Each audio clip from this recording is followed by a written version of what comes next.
ഇനി നമുക്ക് പാലക് പനീർ തയ്യാറാക്കാം. അതിനായി ഒരു പാനിലേക്ക് നെയ്യോ ബട്ടറോ ചേർത്തിട്ട് നമുക്കൊന്ന് പനീർ ഒന്ന് ഫ്രൈ ചെയ്തെടുക്കാം. പനീർ ഒന്ന് ബ്രൗൺ കളർ ആകുമ്പോഴത്തേക്ക് നമുക്ക് ഇതൊന്ന് വേറൊരു പാത്രത്തിലേക്ക് മാറ്റാം. അങ്ങനെ എല്ലാം പനീർ ഒന്ന് നമ്മൾ ഫ്രൈ ചെയ്തെടുക്കും. ഞാനിവിടെ ഒരു 250 ഗ്രാം പനീറാണ് എടുത്തേക്കുന്നത്. അത് കഴിഞ്ഞ് ഒരു ചരുവത്തിൽ കുറച്ച് വെള്ളം ചൂടായി വരുമ്പോഴത്തേക്ക് കുറച്ച് ഉപ്പ് ഇടുക. അത് കഴിഞ്ഞ് നമുക്ക് പാലൊക്കെ ചേർത്ത് കൊടുക്കാം.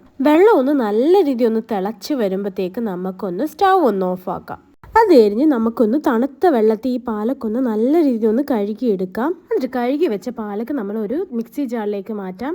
അതിലേക്ക് 2 പച്ചമുളക്, കുറച്ച് കശുവണ്ടി, 2-3 അല്ലി വെളുത്തുള്ളിയുടെ ചേർത്ത് നല്ല രീതിയിൽ ഒന്ന് പേസ്റ്റ് ആക്കുക. അത് കഴിഞ്ഞ് ഒരു പാനിലേക്ക് കുറച്ച് എണ്ണ ഒഴിക്കുക. എണ്ണ ചൂടായി വരുമ്പോഴത്തേക്ക് പെരുംജീരകം ചേർത്ത് കൊടുക്കുക. അതിലേക്ക് ചെറുതായി അരിഞ്ഞ സവാള ചേർത്ത് കൊടുക്കുക. എന്നിട്ട് ചെറുതായി അരിഞ്ഞ ഇഞ്ചി ചേർത്ത് കൊടുത്ത് നല്ല രീതിയിൽ ഒന്ന് ഇളക്കി കൊടുക്കുക. എന്നിട്ട് ഇതിലേക്ക് അരച്ചു വെച്ച തക്കാളി ചേർത്ത് കൊടുക്കുക.